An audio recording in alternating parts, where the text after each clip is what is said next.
We had a great dinner at my dad's house the other night. Thank you for hosting that, and we all had a fantastic time.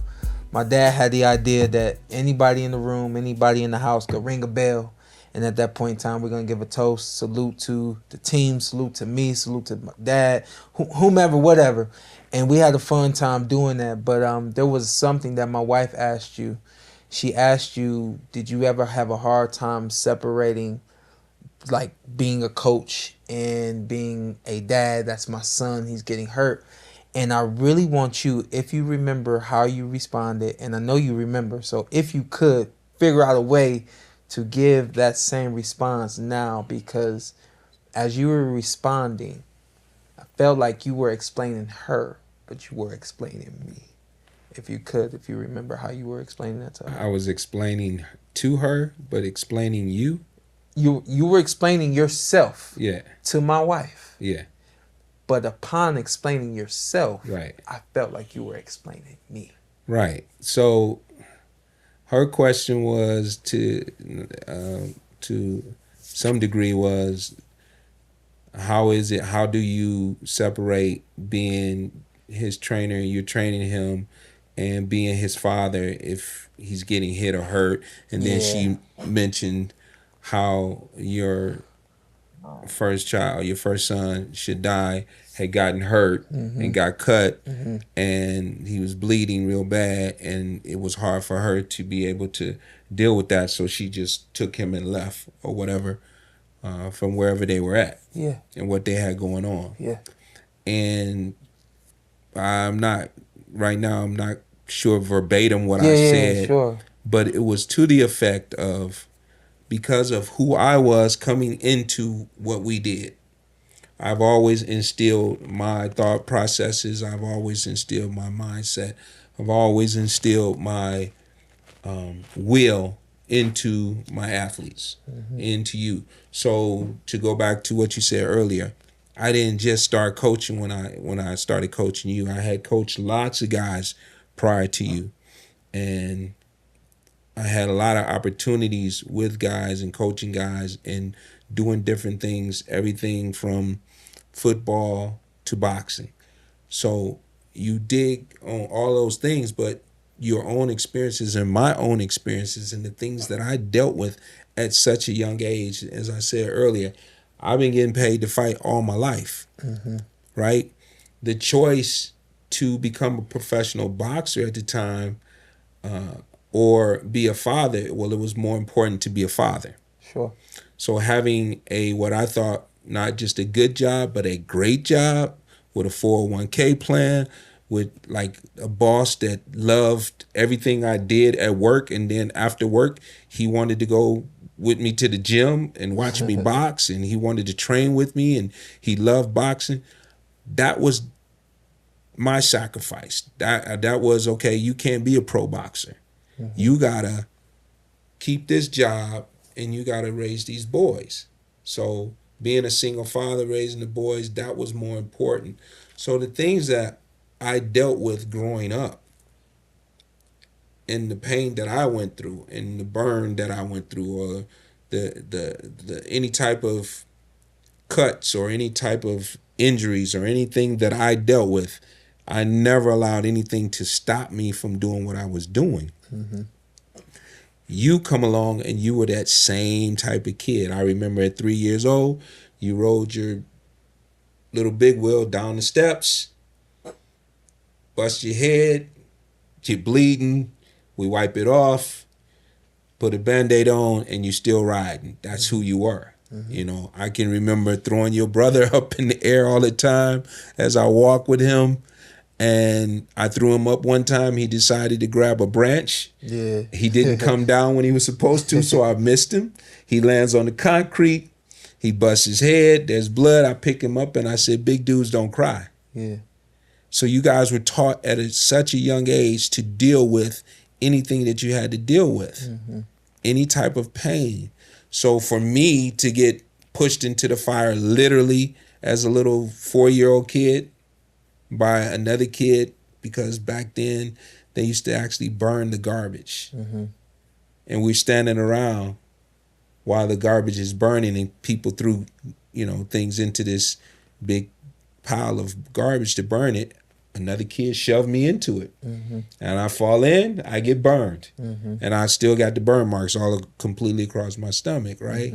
I come out of there, I go out, I said to my mother, I'm burned, I'm hurt, I need to go to the hospital. She said, you shouldn't have been out there.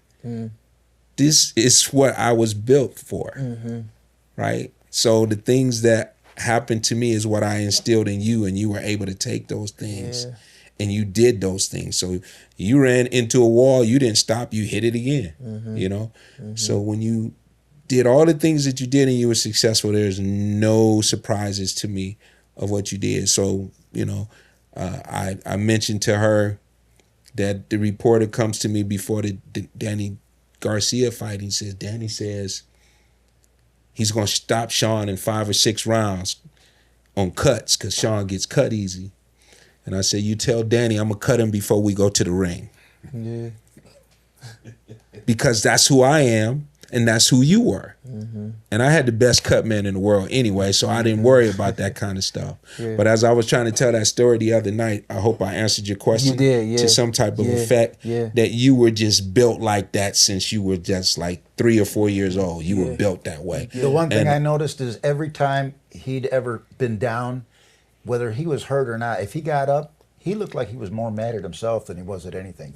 Banging his gloves together, pounding on the mat. Most guys get hit like that, they just want the fight to be over. And you were always like, damn it, let's roll. And there was a couple times you did that, and you were not 100%, but you were still wanted to go right back in that fire.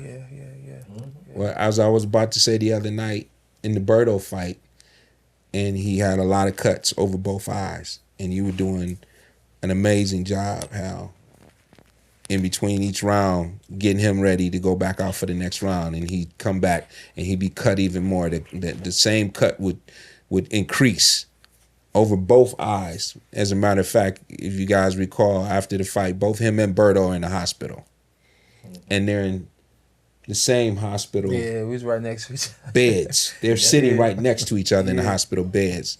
Berto took a lot of body shots, and you had these cuts that needed to be tended to, right? And I think it was the 10th round, and Hal is doing a hell of a job, and I'm feeling like we're winning the fight. And I just gave you some information, and I turned around, and I'm getting ready to go down the steps, and that's when that father took over, like, he's hurt really bad with these cuts.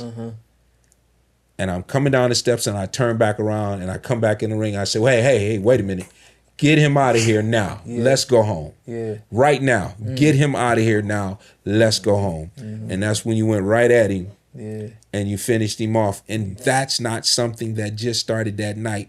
You have been taught that since you were 8 years old to go out in that last round and throw punches like it was a thunderstorm and keep punching until they done folded up all the chairs, put all the chairs away and turn off all the lights. We're not stopping. And that's how you went at him in that round. So everything that we did was calculated, but to somebody else, not to take anything from Marco, but to somebody else, they're going to say he's mauling, he's brawling. It was never mauling and brawling. It was always precise. It was always calculated. But if that other person on the other side thought it was mauling and brawling, that was something for them to try to figure out.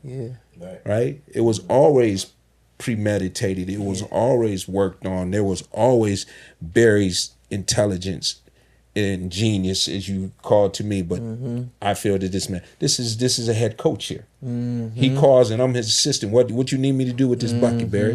Where you need me to put this, Barry? What do you need me to do, Barry? Who you need me to catch miss with, right? The same thing with this man right here. I'm planning on going back to visit his gym, an amazing gym, probably the best gym I've ever seen in my life in the world. In Salisbury, Maryland, right? Main Street Gym, baby. Main Street Gym. Best gym I've been. I thought when I went to Ukraine and I was with the Klitschko's over there and I seen their place, I said, okay, Hal's is still just a little bit better than this. It was. It was. It was. And then to go back to this guy. They got some great coaches there too. You got Coach all Ty. Hall of Fame sitting Coach here, Keith. right? And to go back to this guy and where he's been in his life and the things he's accomplished in his life, for him to humble himself and walk away from the sport that he's been in all his entire life and humble himself to listen to me, Mm-hmm. going off on him, Mm-hmm. yelling, screaming, jumping up and down, slamming my fist, getting Yeah. ready to kick somebody's ass. He don't know if it's gonna be his or not. Right? Yeah. Right? Yeah. Right? And then, you know, right here, back to him, cool as a fan. Yeah. Yo, KP, man, come on over here, little bro. Let me talk to you for a second. Yeah. I aspire to be Yeah. as cool as him Yeah.